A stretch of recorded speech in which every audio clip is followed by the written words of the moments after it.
अब चालू हो गया क्या? चालू हो गई। हाँ अब चालू हो गया। 56 चालू हो गई रिकॉर्डिंग। हाँ हाँ अब चालू हो गया। आज के सेशन में सेकेंड ईयर का सेकेंड सेमेस्टर का वेटरनरी सर्जरी में अपन आज चर्चा करेंगे एब्सिस। एब्सिस ये अपना लास्ट चैप्टर है इस कोर्स का। एब्सिस एब्सिस क्या है? एब्सिस भी एक गांठनुमा संरचना होती है जो बॉडी के किसी पार्ट पर उपलब्ध पाई जा सकती है। और उसका डायग्नोसिस, उसके कारण अपन जैसे पढ़े परिभाषा, एब्सिस शरीर के किसी भाग पर एक असाधारण गुहा मतलब कोई कैविटी बनती है जिसका बनना और उसके अंदर मवाद पाया जाना ही एब्सिस कहलाता है।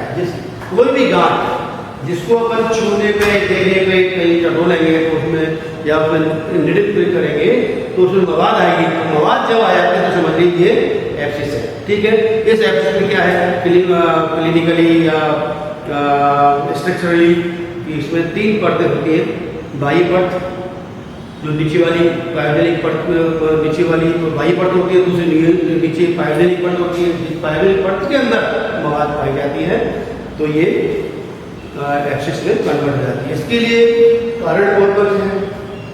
कारण कौन हो सकते हैं?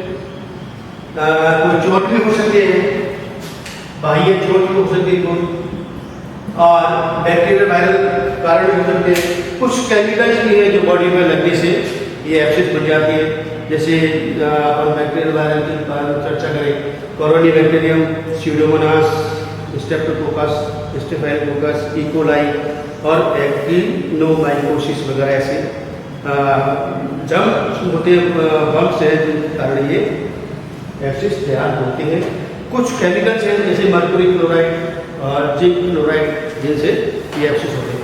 यदि मवाद को लंबे समय तक नहीं निकालते, कोई एब्सिस ऐसी बॉडी में गांठ है जिसके हम लोग मवाद को नहीं निकालते हैं तो वो तरल पदार्थ धीरे धीरे ऊतकों द्वारा कुछ अवशोषित कर लिया जाता है और वो उसकी थिकनेस बढ़ जाती है, थोड़ा गाढ़ा हो जाता है और इसे हम कैसिटेट पस करते हैं।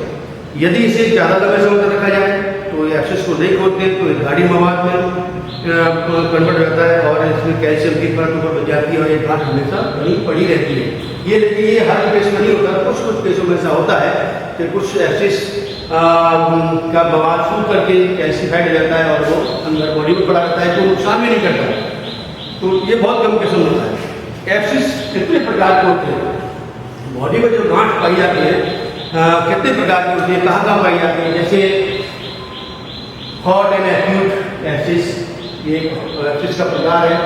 कोल्ड एंड क्रोनिक एब्सिस, तीसरा है सुपरफिशियल एब्सिस, चौथा है डीप एब्सिस और पांचवा है मल्टीपल एब्सिस। इनको सबको अगर देखें, हॉट एब्सिस इस प्रकार का एब्सिस यकायक 1-2 दिन में ही तैयार हो जाता है।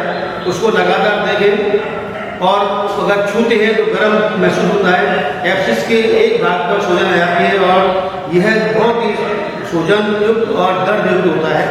इसके मध्य में कई बार आपने देखा हुआ है फोड़ा होता है तो उसको हल्का सा एक पॉइंट बन जाता है जिसको अपन सेंट्रल पॉइंट कहते हैं या एब्सिस पॉइंट कहते हैं। लेकिन इसमें हो भी सकता है, नहीं हो सकता। लेकिन जो सेकेंड वन है क्रॉनिक और कोल्ड एब्सिस, यह कुछ समय एक्यूट एब्सिस के कुछ समय बाद क्रॉनिक एब्सिस में बदल जाता है। इसे छूने से गर्माहट कम महसूस होती है। ठंडा एब्सिस ठंडा एब्सिस कहते हैं। इसका दूसरा नाम है ठंडा abscess, cold abscess, chronic abscess. ठीक है, सूजन को दबाने पर कई बार दर्द महसूस होता है, कई बार दर्द महसूस नहीं भी होता और बार बार ये कैसे बनता है? तो बार बार चोट लगती है जिससे धीरे धीरे डेवलप होता रहता है तो वो क्रॉनिक एब्सिस में कन्वर्ट हो जाता है। सुपरफिशियल, ये शरीर के ऊपरी भाग पर कहीं भी हो सकता है, नाम से ये सुपरफिशियल ऊपर ही होता है। डीप एब्सिस ये अंदर थोड़ा गहराई में होता है, शरीर के आंतरिक अंगों में भी हो सकता है, आंतरिक शरीर के मसल्स में अंदर हो सकता है कहीं भी, इसे डीप एब्सिस बोलते हैं। मल्टीपल एब्सिस, शरीर के कई भागों में छोटे छोटे एब्सिस, किसी एक जगह पर छोटे छोटे कई बार एब्सिस हो जाते हैं। कई आप देखा होगा गाँव में जैसे कोई मकड़ी शरीर पे बढ़ जाती है या कोई जहरीला कीड़ा अपने शरीर पे मर जाता है, मिट जाता है और रब कर देते हैं। इस जगह कई बार आप देखो छोटे छोटे फुंसियाँ मतलब एब्सिस बन जाते हैं और उनको पसली आ जाती है। तो ये होते हैं मल्टीपल एब्सिस।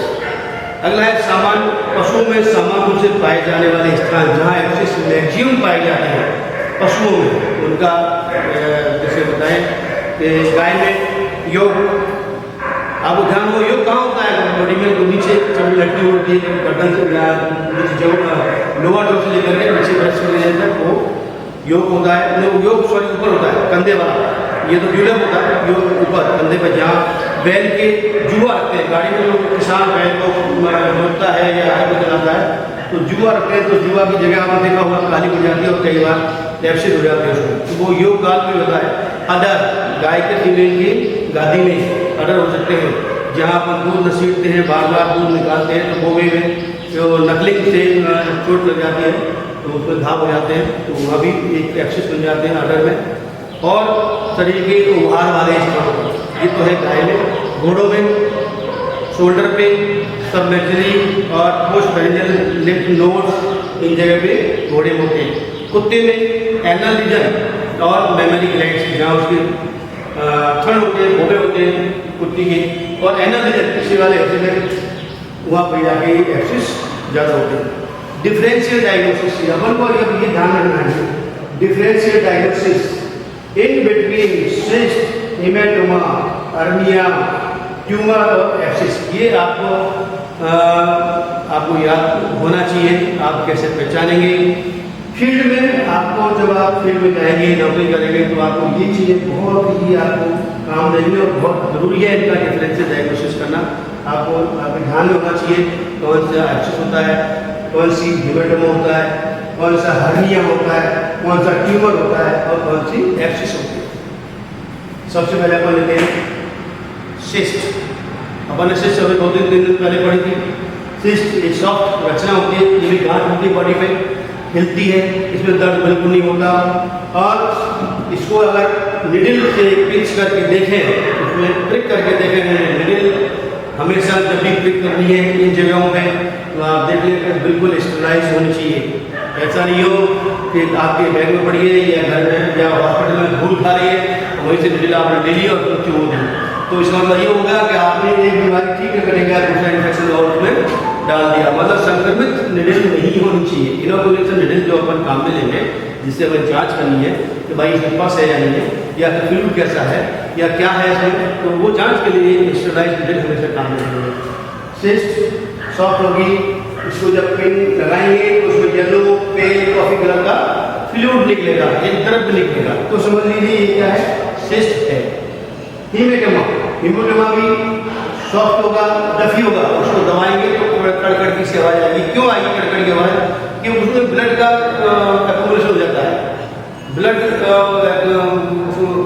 हो जाएगा तो उसमें ब्लड कुछ क्लॉट हो जाता है। तो जब क्लॉट ब्लड और दूसरा बाटरी ब्लड जब उसमें आप दबाएंगे तो उसमें आपको सिक्रेटिक साउंड आएगी। तो समझ लीजिए कि वो हीमेटोमा हो सकता है। लेकिन फाइनली कब करेंगे जांच इसकी?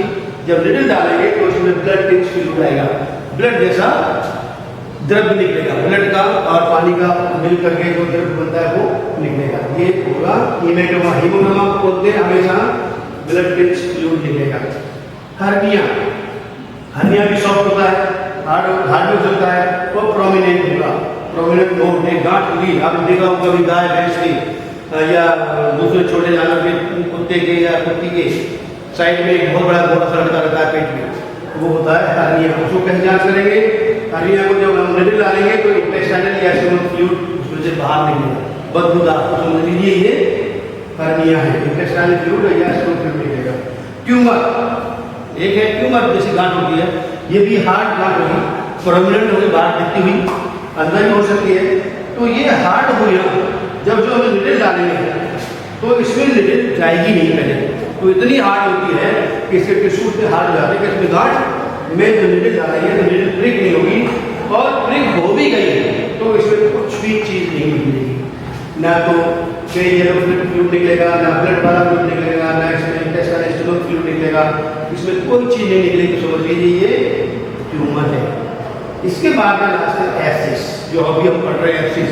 एब्सिस में वही गांठ होती है, सॉफ्ट हो सकती है, हार्ड हो सकती है, डफी हो सकती है, इन सब में गांठ सबके सिम्टम्स आ सकते हैं। लेकिन जब उसको निडल डालेंगे तो उसमें से फर्स्ट आएगा, मवाद आएगी तो समझ लीजिए ये एब्सिस है। ये डिफरेंशियल डायग्नोसिस है इसके। अब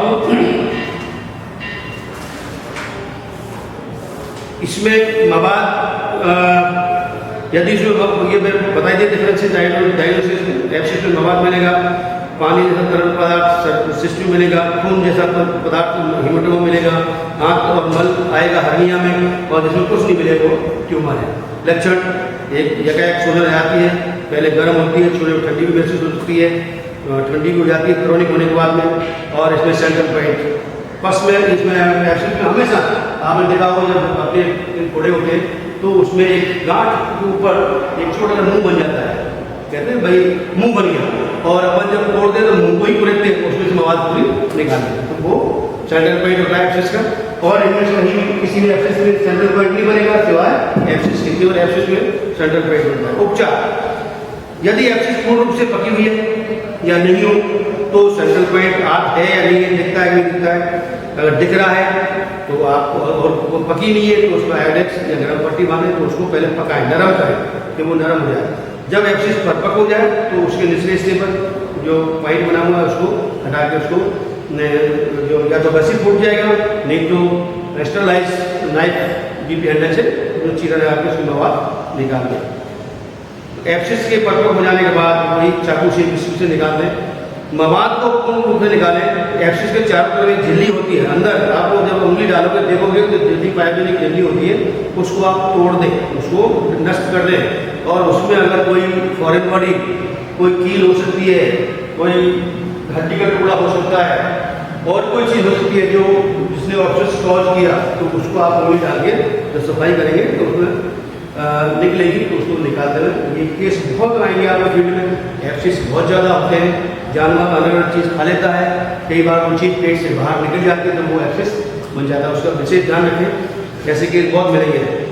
फिर जब एब्सिस को जब खोल दिया आपने उससे बीपी ब्लेड हैंडल से आपने जब उसको निकाल दिया अच्छी तरह लगा करके, उसके बाद में एंटीसेप्टिक लोशन जो आपके पास पड़ा है, चाहे कैंसर आयोडीन के रूप में है, चाहे लाल दवा के रूप में है, जो भी आपके पास एंटीसेप्टिक है उसमें गॉज कोई नहीं लगाए, गॉज को उसमें सोख करके अंदर जितना जा सके डाल दें और थोड़ा हिस्सा ऊपर रखें, ताकि नेक्स्ट डे जब आप उसकी पट्टी करेंगे तो ऊपर बाहर थोड़ा पूरी खींच दें और सफाई कर दें।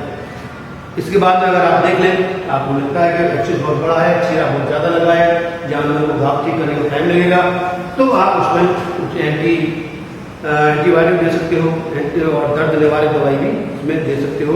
तो ये 4-5 दिन में घाव भर जाएगा और ये बिल्कुल सही हो जाएगा। तो ये सर्जरी का कोर्स जो अपन ने पढ़ा पूरा, फर्स्ट सेमेस्टर का पहले पढ़ा दिया था, सेकेंड सेमेस्टर का पूरा हो चुका है। अब आप सबको अपने अपने प्रैक्टिकल रिकॉर्ड बनाने हैं, सब्जेक्ट वाइज, अपने चैप्टर वाइज, जो जो हम लोग पढ़ा रहे हैं, मैंने पढ़ाया है या दूसरे डॉक्टर साहब पढ़ा रहे हैं, उनके सब के रिकॉर्ड आप अपने तैयार कर लें घर में बैठे बैठे। एग्जाम आपने कभी भी हो सकते हैं, जब भी कॉलेज खुलेगी, जब और आपको इंस्ट्रक्शन दे दिए जाएंगे, आप अपनी तैयारी पूरी रखें। हो सकता है 2 सेमेस्टर का एक ही एग्जाम कराए यूनिवर्सिटी, क्योंकि अब टाइम रहा नहीं है। एक सेमेस्टर इस टाइम में तो एग्जाम हो जाना चाहिए फाइनल आपके, लेकिन नहीं हो पाए। अब थोड़ा सा तैयारी पूरी रखें। सर्जरी पूरी है, कंप्लीट है, इसमें कोई प्रॉब्लम आए कहीं भी तो आप मेरे से पूछ सकते हैं। धन्यवाद। रिकॉर्ड जरूर अपना पूरा तैयार करें।